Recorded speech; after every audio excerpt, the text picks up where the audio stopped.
ಓಂ ನಮೋ ಭಗವತೆ ವಾಸುದೇವಾಯ ನಮಃ. ನಮಸ್ಕಾರ ಸ್ನೇಹಿತರೆ, welcome to VRL astro and Ayur 369 YouTube channel. ಕನ್ಯಾ ರಾಶಿಯವರ 2025ರ ವರ್ಷ ಭವಿಷ್ಯದ ಬಗ್ಗೆ ಈ ವಿಡಿಯೋದಲ್ಲಿ ತಿಳಿಸಿಕೊಡಲಿದ್ದೇನೆ. 2025ರಲ್ಲಿ ಗುರುಗ್ರಹ, ಶನಿಗ್ರಹ, ರಾಹು, ಕೇತು ಗ್ರಹಗಳ ಪರಿವರ್ತನೆಯಿಂದ ಕನ್ಯಾ ರಾಶಿಯವರ ಜೀವನದಲ್ಲಿ ಯಾವ ರೀತಿಯ ಪ್ರಭಾವ ಬೀರಲಿದೆ ಹಾಗೂ ನಿಮ್ಮ ಜೀವನದಲ್ಲಿ ಯಾವ ರೀತಿಯ ಬದಲಾವಣೆಗಳನ್ನು ತಂದುಕೊಡಲಿದೆ ಎಂಬಂತಹ ವಿಚಾರಗಳ ಬಗ್ಗೆ ನೋಡೋಣ. ಮೊದಲಿಗೆ 2025 ಜನವರಿ ತಿಂಗಳಲ್ಲಿ ಕನ್ಯಾ ರಾಶಿಯವರಿಗೆ ಗೋಚಾರದಲ್ಲಿ ಗ್ರಹಗಳ ಸ್ಥಿತಿಗತಿಗಳ ಬಗ್ಗೆ ನೋಡೋಣ. ಕಾಲಪುರುಷನ ಕುಂಡಲಿಯಲ್ಲಿ ಕನ್ಯಾ ರಾಶಿ 6ನೆಯ ಭಾವವಾಗಿದೆ.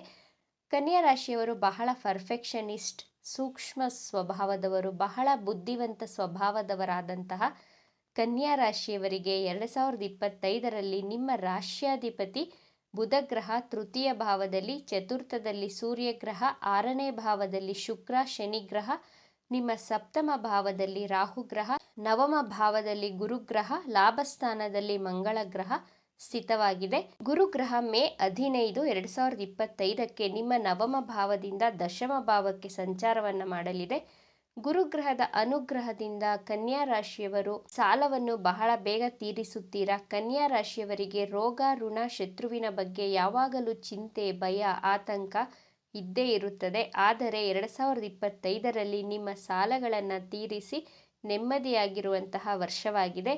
ಮೇ 15ರವರೆಗೂ ಗುರು ನಿಮ್ಮ ಭಾಗ್ಯಸ್ಥಾನದಲ್ಲಿ ಸ್ಥಿತವಾಗಿರುತ್ತದೆ.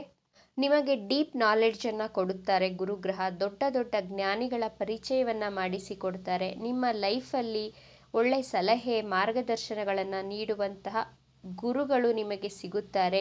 ಆ ಗುರುಗಳ ಮೂಲಕ ನಿಮ್ಮ ಕಷ್ಟಗಳು ಕಡಿಮೆಯಾಗುತ್ತವೆ. 2025 ಮೇ ತಿಂಗಳವರೆಗೂ ಮದುವೆಯಾಗಿ ಮಕ್ಕಳ ನಿರೀಕ್ಷೆಯಲ್ಲಿರುವವರಿಗೆ ಸಂತಾನ ಭಾಗ್ಯವಾಗುವಂತಹ ಯೋಗವಿದೆ.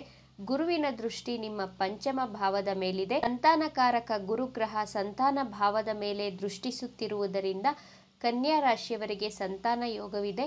ಕನ್ಯಾ ರಾಶಿ ವಿದ್ಯಾರ್ಥಿಗಳು ವಿದ್ಯಾಭ್ಯಾಸದಲ್ಲಿ ಹೆಚ್ಚಿನ ಆಸಕ್ತಿಯನ್ನು, ಏಕಾಗ್ರತೆಯನ್ನು ತೋರಿಸುತ್ತೀರಾ. ಹೊಸ ಕೋರ್ಸ್ಗಳಿಗೆ ಅಡ್ಮಿಷನ್ ಆಗಬಹುದು. ಕನ್ಯಾ ರಾಶಿಯ ವಿದ್ಯಾರ್ಥಿಗಳು 2025ರಲ್ಲಿ ಪರೀಕ್ಷೆಯಲ್ಲಿ ಉತ್ತಮ ಅಂಕಗಳನ್ನು ಗಳಿಸುತ್ತೀರಾ. ಹೈಯರ್ ಸ್ಟಡೀಸ್ಗೆ ಜಾಯಿನ್ ಆಗಬಹುದು. ಹೈಯರ್ ಸ್ಟಡೀಸ್ ಮಾಡುವ ಯೋಗವಿದೆ. ಮೇ 15, 2025ಕ್ಕೆ ಗುರುಗ್ರಹ ನಿಮ್ಮ ನವಮ ಭಾವದಿಂದ ವೃತ್ತಿ ಸ್ಥಾನಕ್ಕೆ ಸಂಚಾರವನ್ನು ಮಾಡುತ್ತಾರೆ. ಗುರು ನಿಮ್ಮ ದಶಮ ಭಾವದಲ್ಲಿ ಸಂಚರಿಸಿದಾಗ ಮೇ ತಿಂಗಳ ನಂತರ ನಿಮ್ಮ ಉದ್ಯೋಗದಲ್ಲಿ ಪ್ರಮೋಷನ್ಸ್ಗಳು ಆಗುವಂತಹ ಸಾಧ್ಯತೆಗಳು ಹೆಚ್ಚಾಗಿ ತೋರಿಸ್ತಾ ಇದೆ. ಸ್ಯಾಲ್ರಿ ಹೈಕ್ ಆಗ್ಬೋದು, ಸ್ಯಾಲ್ರಿಯಲ್ಲಿ ಇನ್ಕ್ರಿಮೆಂಟ್ ಆಗುತ್ತದೆ. ನಿಮ್ಮ ಆದಾಯ ಹೆಚ್ಚುವುದರಿಂದ ನಿಮ್ಮ ಸಾಲಗಳು ಬಹಳ ಬೇಗ ಕಡಿಮೆಯಾಗುತ್ತವೆ. ನಿಮಗೆ ಗುರು ಮೇ ತಿಂಗಳ ನಂತರ ಅತ್ಯುತ್ತಮ ಧನಲಾಭವನ್ನು ಕೊಡಲಿದ್ದಾರೆ. ನಿಮ್ಮ ತಾಯಿಯ ಆರೋಗ್ಯದಲ್ಲಿ ವೃದ್ಧಿಯನ್ನು ಕಾಣುತ್ತೀರಾ. ನಿಮ್ಮ ತಾಯಿಯ ಜೊತೆ ಪ್ರೀತಿ, ಬಾಂಧವ್ಯ, ಒಡನಾಟ ಚೆನ್ನಾಗಿರುತ್ತದೆ.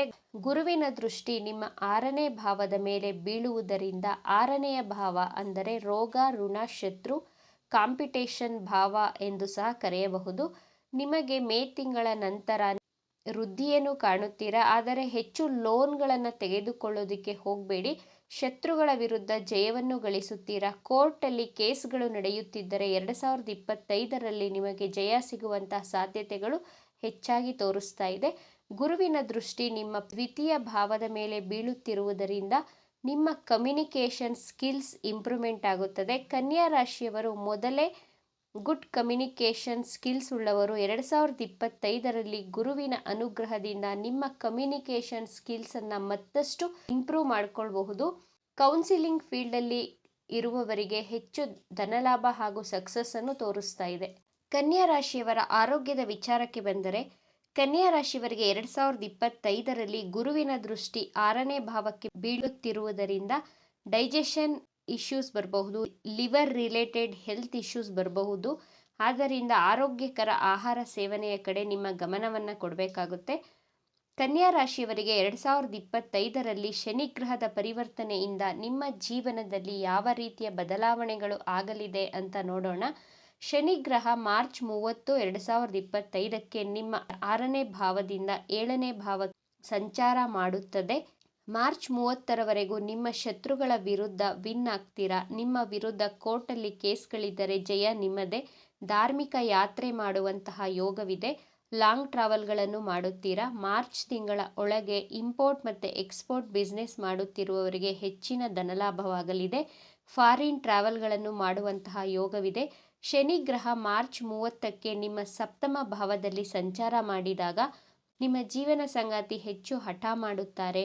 ನಿಮ್ಮ ವೈವಾಹಿಕ ಜೀವನದಲ್ಲಿ ಸ್ವಲ್ಪ ಭಿನ್ನಾಭಿಪ್ರಾಯಗಳು, ವೈಮನಸ್ಸುಗಳು ಉಂಟಾಗುತ್ತವೆ. ನೀವು ನಿಮ್ಮ ವೈವಾಹಿಕ ಜೀವನದಲ್ಲಿ ಸಮಾಧಾನವಾಗಿರಬೇಕಾಗುತ್ತೆ.